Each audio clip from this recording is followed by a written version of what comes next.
Olá pessoal, de boa? De volta aqui no YouTube da CBN Floripa com o CBN Cast, nessa temporada falando sobre ESG e hoje no quarto episódio para tratar de mais um dos pilares do ESG, que é a sustentabilidade ambiental. Já falamos sobre governança, sobre educação e impacto social, também sobre os processos internos de qualidade dentro da empresa e como isso pode gerar eficiência em várias áreas. E hoje o assunto específico é a prática e a adoção disso com energia solar.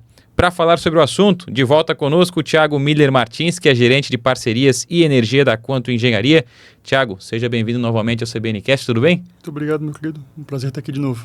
Vamos lá, energia solar nesse contexto do ESG e a sustentabilidade ambiental. Como que a gente pode já apresentar o assunto para quem está nos assistindo dentro e com exemplos práticos da Quantum? Perfeito. A gente tem visto que em várias áreas de negócio da nossa empresa, a energia solar ela é muito aderente, né? Não, a gente trabalha propriamente com energia solar, né? Fazendo instalações de usinas. Está no DNA da empresa. Já fazemos isso, né? A gente começou fazendo pequenas instalações residenciais, depois fomos para indústrias. E hoje a gente só trabalha com usinas fotovoltaicas, né? Mas o que não impediu da gente trabalhar nas outras áreas de negócio da empresa, né? Que além da usina solar, a gente também trabalha com subestações de alta tensão e com a iluminação pública de parques pela Santa Catarina e pelo Brasil, né? Então a gente tem as concessões aí de Penha, Garopaba, que além de ter a parte de iluminação pública, né, da troca, modernização do parque, trocando das lâmpadas de sódio para LED, que já é uma redução desse consumo de energia, a gente também, nesses parques especificamente, tem a implantação de parques solares, de pequenas usinas fotovoltaicas, né?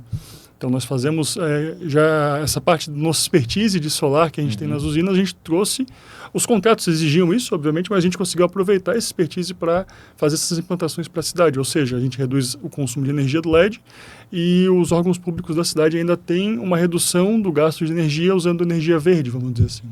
O conceito de energia verde eu também queria tratar o assunto contigo, porque dentro do contexto de ESG, extrapola um pouco até o ESG, dentro da sustentabilidade, ele também vai além disso, do ambiental? Exato. O ESG ele preconiza que a gente tem que fazer um consumo consciente da energia. Então, obviamente, a gente tem que ter uma redução de energia sempre que possível, né? E preferencialmente, quando houver o consumo, usar energia verde, né? A gente sabe que nem sempre é possível, a matriz energética de cada país é diferente, mas aqui no Brasil, felizmente, a gente tem um grande potencial de geração solar, eólico, que são consideradas energias verdes, né? E como que a gente pode trazer o exemplo da Quantum Engenharia no contexto, por exemplo, da aplicação disso? Você, como já explicou, por tratar também uma empresa com energia solar, tem que dar o exemplo também disso, né? Internamente, como que isso também reduz processo, reduz consumo, tem impacto? Perfeito. Hoje a Quantum já começou, acho que isso não é Quantum, né, mas em questão global, a gente já vê um aumento dos carros elétricos, né? Não é diferente na Quantum, nossa frota também começou a ter carros elétricos e com isso um consumo maior de energia. Mas até vendo isso antes, né, antes de ter os carros elétricos na empresa, a gente já vinha instalando em nossa sede, em nossas filiais, placas solares, a geração fotovoltaica, por assim dizer. Então a gente já estava prevendo isso para que a gente tivesse uma redução futura, porque a gente sabia que esse consumo no tempo ia aumentar. Então, nossa matriz nós temos placas instaladas, algumas nossas filiais temos placas instaladas e temos um projeto aí nos próximos 3 anos de em todas as nossas filiais, todas as nossas SPS, termos geração própria de energia nelas, né? Obviamente depende de cada espaço físico, a gente não consegue gerar 100% do que consome ainda, mas certamente já ajuda, né? Então é algo que a gente tem visto aí que nessa parte da Quantum é algo que a gente vê uma redução aí de praticamente só na matriz de 60% do gasto de energia nosso solar atual. Fora nas obras, né? A gente também tem que a solar ela tem 2 tipos de solução, basicamente. São 3, na verdade. Que é um grid, né? Que é ligado direto na rede da concessionária, da Celesc, aqui no caso de Santa Catarina. A off-grid, que é ligada somente em baterias, que daí ela não é ligada na rede da Celesc, que é uma rede fechada fora, né? E temos a híbrida hoje, que é a que tu consegue fazer esses 2, né? Ela gera energia na bateria, carrega ela por completo. Depois quando o excedente, né? Exatamente. Então, a gente tem essa tecnologia off-grid na nossa área de subestações. Subestações de alta tensão, a gente geralmente faz instalações em locais mais remotos, onde ainda não tem energia, às vezes, né? A rede de média tensão para a gente conseguir conectar. E o nosso canteiro de obras precisa de energia. Em vez de contratar um gerador a diesel, a gente tem essa tecnologia para implantação aí de placas solares nos containers usando o off-grid, que é no caso com baterias. Né? E o impacto disso nas comunidades onde a Quantum também atende? Então, como eu dei o exemplo de PEN em Garopaba, por exemplo, né, tu vai ter uma redução do gasto público, que já reflete diretamente no redução dos gastos da população. Né? A gente vê que é algo que tem até PPPs, que é somente de solar no mercado, que não tem iluminação pública, outros ramos o pessoal faz só para reduzir efetivamente o consumo, né, o gasto de energia dos prédios públicos. Então, fora a disseminação da solar no tempo, né, a gente vê que cada vez é mais comum tu chegar numa casa de alguém, não, aqui tem energia solar, aqui a gente bota fotovoltaica, né, porque além de ser a parte verde, que é muito importante, também tem a parte da economia de energia que o pessoal vê aí. Esse ano teve um aumento bem grande aqui em Santa Catarina da parte da tarifa de energia, né? Sim. Então, quando tu tens uma geração solar que atende, tu reduz um pouco o impacto desses aumentos aí que vem ano a ano, né? E sobre a combinação de projetos, quando a gente fala de sustentabilidade, mas também de inovação tecnológica. Às vezes são práticas simples de coisas que já estão no mercado, ou é preciso ir atrás de inovação, ou dá para fazer as duas coisas? A gente sempre tem que ir atrás de inovação. Esse mercado solar é um mercado que semestralmente tem novidades, aí a gente tem vários seminários, a gente tem a China muito forte nessa parte, né? Sempre com alguma inovação. Placas solares, mesmo cada ano que vem, a gente tem um aumento da potência delas. Né? Quando a gente começou a trabalhar lá em 2013, mais ou menos 2013, 2014, eram placas de 250 watts de potência. Hoje que ela vai gerar. Isso, a potência máxima de geração dela, vamos dizer assim. E hoje tu encontra no mercado placas de 700, 750 watts. São placas um pouco maiores, mas ainda assim a eficiência delas melhorou muito, né? Na época eram 15% de eficiência, hoje a gente chega em 23%, 24%, assim.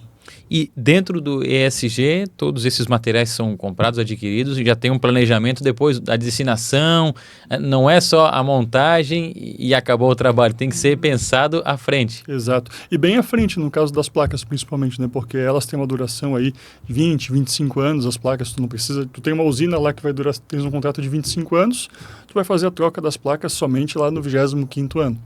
Então, mas mesmo assim, tu precisa saber para onde que vai isso, né? E tem empresas especializadas, a gente tem parcerias com empresas, principalmente alguns descartes, algumas coisas assim hoje que a gente acaba fazendo, que eles fazem um reaproveitamento de grande parte da placa, né? Tem um pouco de prata, tem alguns metais ali que eles fazem, inclusive, e uma logística reversa para ti de todo esse processo. Né? Imagino que nos próximos 5, 6 anos, as primeiras usinas que foram instaladas lá no começo dos anos 2000 estejam começando a fazer essa entrega completa, então essas empresas vão bombar. E sobre os painéis solares, a gente tem novas placas no mercado, a produção maior de energia, mas tudo isso é calculado de acordo com uma entrega específica para o município, com aquilo que foi contratado, ou seja, para montar toda a estrutura. Como que é feito esse processo? Então, os estudos são feitos, no caso vou falar da Penha e Garopaba, que são os PPPs que a gente tem hoje nesse sentido, né? É feito um estudo prévio e ele não diz o quanto ele estima para ti qual a potência que tu tem que colocar no parque deles, mas ele foca muito no quanto eles consomem. Tu tem que atingir no ano o mínimo de consumo. Então, é parte da empresa que participa do processo licitatório ou da vencedora, né? Fazer o cálculo de quantas placas efetivamente tu vai precisar colocar, quantos inversores, né? Porque não é só a placa que a gente fala para energia solar, tem a parte dos inversores que convertem energia de corrente contínua, que é o que gera na placa, para a corrente alternada, que é a energia que a gente efetivamente consome, né, na nossa casa. Então, a gente faz as contas, em cima disso, a gente consegue atingir esse consumo, essa geração de energia para esse consumo que eles estão pedindo com, 1.000 placas de 500 watts, quer dizer. Tem algo dentro do painel solar ou do assunto painel solar que vai mudar drasticamente ou uma perspectiva mais à frente? Porque a gente está acompanhando o setor de tecnologia cada vez mais forte e alterando vários processos, mas dentro da formação de energia com base no painel solar, é algo que pode mudar drasticamente nos próximos anos ou tem uma perspectiva de manutenção do mercado como está hoje? A gente enxerga que é preciso. A gente teve uma alteração na parte da legislação, né, brasileira nessa questão da geração fotovoltaica, onde ficou mais caro nos últimos anos de 2023 para cá, ficou mais caro tu comprar placas solares e ficou... Isso de tributação mesmo. Tributação, e além disso existe também, a geração ela tem uma taxa a mais hoje em dia. Então isso tudo fez com que lá nos anos 2020 o solar estava bombando, instalando bastante placas, bastante usinas no Brasil inteiro, deu uma reduzida nesse mercado. A gente tem acompanhado essa redução. Então a gente enxerga que precisa sim ter uma evolução tecnológica, algo que melhore essa geração. Mas a gente também enxerga ao mesmo tempo que esses aumentos que eu comentei contigo, que lá em 2010 era placa de 200 watts e hoje é de 700, nos últimos anos tem diminuído um pouco. Então, não vou dizer para ti, chegou no limite. Mas, como você falou, talvez seja preciso uma mudança um pouco de como está acontecendo nas baterias de celulares agora, né? Eles estão trabalhando para mudar um pouco a tecnologia do lítio para outra tecnologia para que melhore mais o desempenho, né? E é engraçado porque essa transição, ela vai demorar alguns anos, né? No caso, para aumentar a produção de energia fotovoltaica, enfim. Mas é engraçado porque até nessa transição é necessário ainda utilizar os meios tradicionais, com usinas hidrelétricas, enfim, termoelétricas, em alguns momentos do ano tem produção menor, enfim, vai ter que ser feito um balanço disso tudo, não tem como mudar de um dia para a noite, por exemplo, eliminar termoelétricas. Não, a gente até, você toca num ponto bem importante, né? A solar, ela é uma energia que ela funciona no fluxo contrário do nosso consumo. Por exemplo, o maior consumo urbano nosso geralmente é final de tarde à noite, né? Quando a gente chega em casa, toma banho, faz comida. E a solar, ela gera durante todo o dia, né? Então, quando a gente e a energia, ela não é armazenada. Então, tu gera durante o dia inteiro, o que tu consumir, você consumiu. E à noite... é o que está consumindo naquele momento? Exato. A não ser que tenha as baterias. Que daí encarece muito o processo, né? Inviabiliza até certo modo. Mas existe alguns estudos, algumas usinas no Brasil que estão trabalhando com essa parte. Porque a legislação brasileira separa em dois tipos, né? Energia despachável e não despachável. A solar, ela entra como uma energia não despachável, porque ela não... tu não tem o controle de como uma comporta de usina elétrica que tu consegue abrir e fechar, a não ser que tu tenha essa questão das baterias que você comentou. A bateria talvez seja essa grande revolução que vem? Eu acho que esse é o ponto que a gente pode chegar à conclusão aqui. Talvez não seja na placa em si, mas sim na parte da melhoria das baterias, que tem se estudado muito, até por conta dos carros elétricos, tudo, né?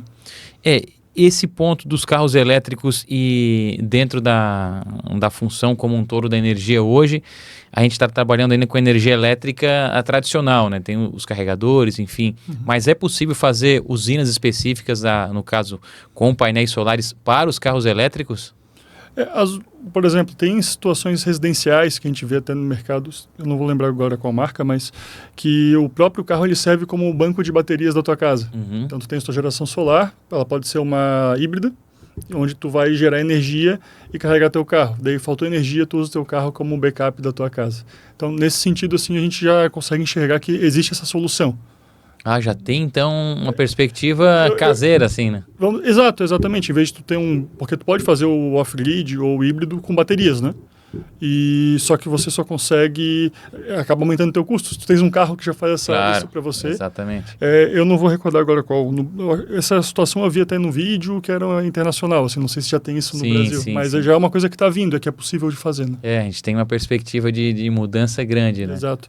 Então, mas eu concordo plenamente com você, que eu acho que o que a gente mais precisa hoje para essa evolução é a tecnologia das baterias. E para encerrar, Thiago, hoje no dia a dia da Quantum e essas entregas que estás explicando durante todo o programa, tem um fator que pode mudar bastante essa condição até da relação das pessoas quando ela tem acesso à energia que é formada por um painel solar, ou vê isso na prática.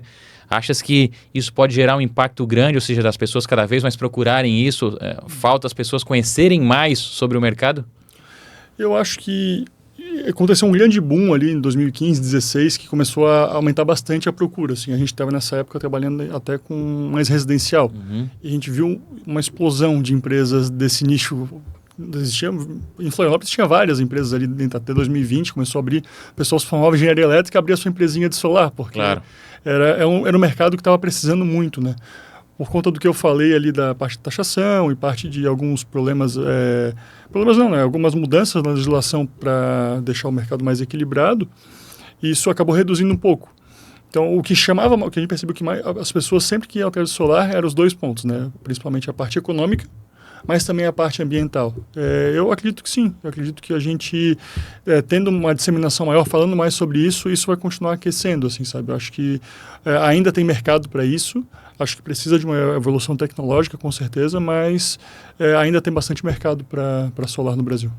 Tiago Miller Martins, gerente de parcerias e energia da Quantum Engenharia, muito obrigado pela mais uma participação aqui conosco, seja sempre bem-vindo e até uma próxima oportunidade. Muito obrigado, Matheus, e até a próxima. Um abraço. Agradecendo também você que acompanhou mais uma temporada do CBN Cast aqui no YouTube da CBN Floripa. Todos os episódios estão disponíveis por aqui, então ative o sininho, deixa o joinha, se inscreva no canal, tem muito conteúdo. Daqui a pouco tem mais uma temporada do CBN Cast. Um grande abraço e até a próxima.